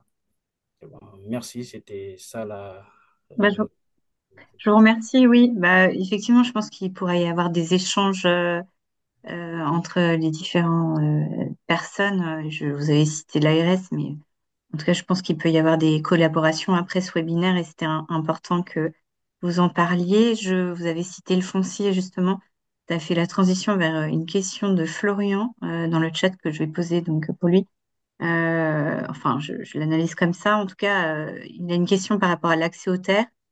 Comment militer pour l'accès à ces terres en milieu urbain et quels sont les modes d'action possibles? Donc ça, peut-être, Laurence Baudelaire, je ne sais pas si tu veux réagir. Alors oui, alors moi ce que comment dire, j'ai pu expérimenter et qui a fonctionné, c'est la mise en place de programmes à l'échelle de la ville. C'est-à-dire que, bah, en fait, euh, une ville décide de se doter d'un programme, ce qu'on fait des grandes villes en France, hein, Nantes, Montpellier, Lyon, Lille, Paris, Toulouse, Marseille, aujourd'hui ont des programmes. Et ce programme, en fait, autour du jardinage et de l'accès aux terres, bien souvent aujourd'hui est couplé aussi avec le plan climat de la ville, aussi avec le plan biodiversité. Donc c'est ça aussi qui est intéressant, c'est de croiser ces approches. Euh, pour avoir à la fois du social, donc de la citoyenneté, du climat, de la biodiversité. C'est ça ce qu'on veut, c'est ça la ville de demain. Donc, il y a un travail effectivement à faire de convaincre aujourd'hui encore beaucoup d'élus de l'importance en fait de geler du foncier d'une certaine façon. Alors, le ZAN va nous aider, le zéro artificialisation nette. Euh, et également de faire confiance justement à ces structures qui vont gérer ce foncier, parce qu'il y a aussi cette question du partenariat avec la collectivité locale comment dire, du contrat qui est passé. Donc il y a tout un travail de réflexion aussi à mener aujourd'hui, et c'est pareil sur les nouveaux jardins familiaux ou pour les jardins partagés, c'est la même chose, mais ce que je veux dire, c'est qu'on rentre dans une nouvelle phase où en fait il y a une demande très forte, ce que disait Christine Aubry tout à l'heure, il y a une demande sociale très forte, et en face, on n'a pas assez de foncier et on a des élus qui pensent que finalement, leur légitimité, c'est avant tout les grands équipements, c'est les écoles, c'est le logement, c'est les infrastructures de transport, etc. Et qui voient cette question des jardins comme étant un peu toujours quelque chose de résiduel. Éventuellement, on le mettra sur des terres à bâtir plus tard, des réserves foncières, ce qu'on appelle. Et il faut vraiment faire entendre que en tout cas, moi, c'est vraiment le plaidoyer que j'ai porté en Île-de-France. Voilà, qui a fonctionné auprès de certaines villes, c'est de dire que non, en fait, ce sont des équipements sociaux, écologiques, qui ont vocation à se pérenniser, qui font partie de droit des aménités de la ville. Donc, enfin, ce que je veux dire, c'est qu'il faut porter aussi tout un discours, hein. C'est pas ça, on veut pas que du terrain. C'est ça ce que je veux dire. On veut du terrain pour rendre des services. Et en fait, et c'est là où il faut essayer de montrer aux élus, ce que je disais tout à l'heure, que ce sont des projets vertueux et qui ont plusieurs intérêts, qui peuvent rentrer dans plusieurs politiques publiques, et bien sûr aussi ils peuvent s'inscrire dans la politique de la ville, et qui ont du sens. Voilà. Et aujourd'hui, je dirais qu'il faudrait travailler plutôt au niveau des communautés d'agglomération qu'au niveau des villes. Où, bien sûr, les métropoles sont déjà dotées, mais c'est plutôt les villes de taille moyenne en France qui sont un peu plus en retard là-dessus. C'est-à-dire que les grandes métropoles se sont saisies de ces questions-là pour plein de raisons, hein, parce qu'elles sont plus directement touchées par ces questions climatiques, par les questions sociales, etc. Mais j'ai le sentiment que des villes de taille moyenne aujourd'hui en France sont un peu en retard par rapport à ça, et le milieu rural encore beaucoup plus, alors que je pense qu'il y a vraiment beaucoup de besoins aussi en milieu rural. Merci Laurence. Juliette, est-ce que tu veux ajouter quelque chose? Oui, merci. Moi, effectivement, je voulais rebondir. Je pense qu'il y a aussi d'autres acteurs qui sont propriétaires des fonciers, en tout cas, ils gèrent du foncier qui pourrait être mis à disposition et qui, notamment les bailleurs sociaux, qui sont de plus en plus attentifs vers ces projets et l'intérêt de ces projets, notamment dans les quartiers prioritaires. Par ailleurs, nous, on a fait un travail en collaboration avec l'AFOP, les STB et l'Union sociale pour l'habitat, notamment pour cartographier et faire un peu un panorama de la diversité des projets d'agriculture urbaine dans le parc locatif des bailleurs. Et on a été surpris pour la diversité de ces projets, notamment les jardins collectifs sont les projets les plus présents. Mais il y a aussi d'autres projets plus professionnels qui sont en train d'émerger dans ces espaces. Et aussi, je voulais rappeler les initiatives aussi sur les terrains privés. Notamment, par exemple, il y a des associations qui mettent en lien des personnes qui disposent d'un terrain, d'un jardin privé, mais ils ne sont pas forcément en capacité ou ils n'ont pas envie de s'en occuper, et des personnes qui ils aiment bien jardiner. Et donc, pour retrouver en fait des modalités, voilà, des partages de l'espace. Donc, il faut penser aussi à des espaces privés ou semi-privés sur lesquels on pourrait en fait imaginer développer ces projets. Merci beaucoup, Julia. Euh, Si vous avez d'autres réactions dans le chat, n'hésitez pas. Euh, je laisse un petit peu le temps, mais voilà. Et notamment sur le guide en lui-même, je sais que donc Julia et Laurence Baudlet, vous n'êtes pas rentrées dans le détail de toutes les... Et vous avez préféré axer en fait sur tous les verbatims qui étaient ressortis de l'étude, en tout cas de cette recherche-action. Mais en tout cas, il y aura plus de détails et je vais vous partager encore une fois le lien après ce webinaire. Et Juste, Clotilde, j'arrive pas à lever la main, mais voilà. non, c'était juste pour rebondir sur ce que vient de dire Julia sur l'étude qu'il y a eu avec les bailleurs sociaux. Il est clair que ce sont des acteurs importants aujourd'hui de la possibilité de développer des jardins et des cuisines, parce qu'ils ont aussi souvent des locaux possible pour faire cette opération-là. Et de la même façon, on a aussi un programme qui a couru entre 2020 et 2021 et qui serait susceptible de se relancer, on l'espère en tout cas, qui est celui de l'ANRU sur les quartiers fertiles, qui a aussi fortement contribué dans les quartiers prioritaires de la ville à lancer des formes d'agriculture urbaine qui au départ devaient être à vocation très économique et puis qui se sont retrouvées être essentiellement des micro-fermes participatives et des jardins collectifs, ce qui montre de quoi les gens ont besoin effectivement dans ces quartiers et qui peuvent aussi avoir un intérêt pour favoriser des apprentissages de la cuisine ou des partages de cuisine entre personnes qui ont envie de cuisiner ensemble tout simplement. Et ça, c'est vraiment quelque chose, je pense, sur lequel il faut appuyer. C'est-à-dire là, on est en période de finalement redéfinition pour les collectivités et pour l'ANRU de qu'est-ce qu'on va faire après. Hein. Donc là, je pense qu'il y a peut-être aussi un rôle citoyen à avoir pour les inciter à continuer ce genre de projet de développement de jardins en pied d'immeubles et de locaux de cuisine et de développer aussi un nouveau volet de quartier fertile. Merci beaucoup, Christine. Je pense que s'il n'y a pas d'autres questions, on peut... Si je voulais rajouter une chose, c'est vrai que développer de l'agriculture urbaine, c'est intéressant. Et je pense que les projets, comme on disait tout à l'heure, il est d'autant plus intéressant de créer des partenariats divers, de se mettre en lien avec la Maison Sport Santé, avec le CCAS, il y a tellement, avec l'école, avec la restauration collective, avec la découverte du territoire. Enfin, il y a tellement de possibilités autour du jardin que ce serait dommage de s'en priver et d'être que sur le spectre du jardinage. Et je pense que ça doit vraiment être inscrit, surtout dans les actions en lien, par exemple, avec le plan santé-environnement dont parlait enfin, ma collègue Fleur Dorine, mais le stagiaire qui vient de présenter l'affiche. Et c'est vraiment ça qui est intéressant, c'est d'arriver à faire, à donner un peu plus de transversalité dans nos politiques publiques. Comme par exemple là, on n'est pas que sur la pollution des sols, on est aussi sur du levier, sur de la pédagogie, etc. Voilà, c'était ce point-là que je voulais préciser. Merci beaucoup. Je vous propose, s'il n'y a pas d'autres réactions, Christine, tu parles du plan nature en ville. Est-ce que tu veux en dire un mot? Non, bah juste pour dire effectivement que le ministère de la Transition écologique se pose aussi des questions et nous fait un peu tous travailler, réfléchir sur un futur plan de nature en ville dans lequel l'agriculture urbaine pourrait avoir une place vraiment importante, notamment par rapport à des actions autour de l'alimentation, de la nutrition. Bon, maintenant, bah, il n'y a pas d'argent et puis il n'y a pas beaucoup de volonté réelle de le diffuser, mais il y a quand même une réflexion qui pourra toujours un jour, je l'espère, être utile.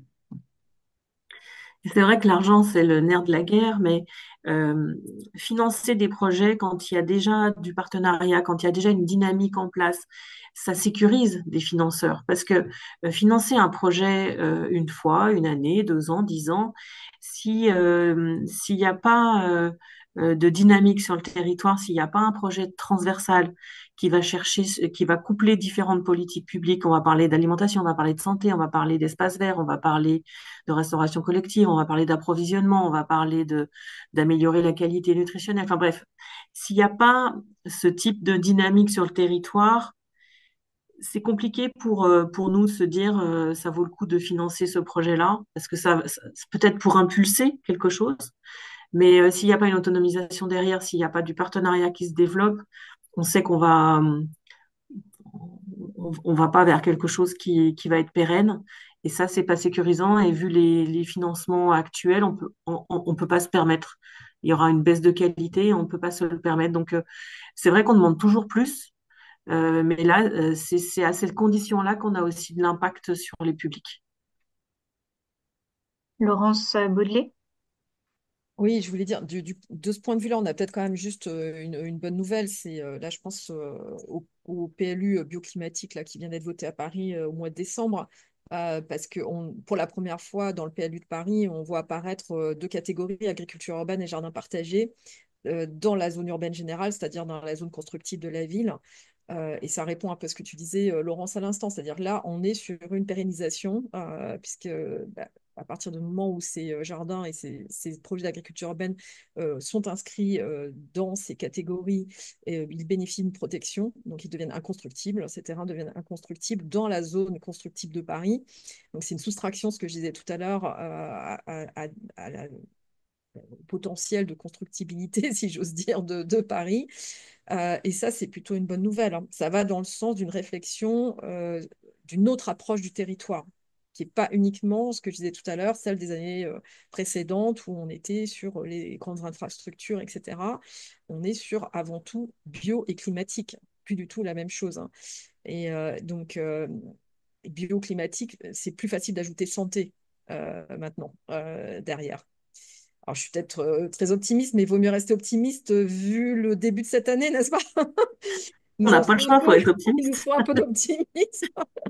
Je rajouterais peut-être un dernier point, c'est qu'il existe beaucoup d'expérimentations, notamment en Île-de-France, de projets déjà très transversaux implantés dans les jardins. Si c'est pas déjà le cas, n'hésitez pas à aller voir si vous avez une coordination sur un contrat local de santé dans votre ville, si vous avez un projet alimentaire territorial, un PAT CLS, alors ça fait toujours des acronymes évidemment. Si vous avez de la coordination autour de vous, n'hésitez pas à présenter ce projet-là. Allez voir la coordination et présenter votre projet pour faire un peu de partenariat. Allez voir la maison sport santé du coin, on en a dans toute la France et on en a plus de 80 en Île-de-France. Allez les voir en leur disant si votre espace est ouvert, que ça peut être aussi la possibilité de partager cet espace pour le faire visiter, que ça peut être l'occasion de sortir de de sa zone de confort, etc. Bref, n'hésitez pas à présenter vos projets, c'est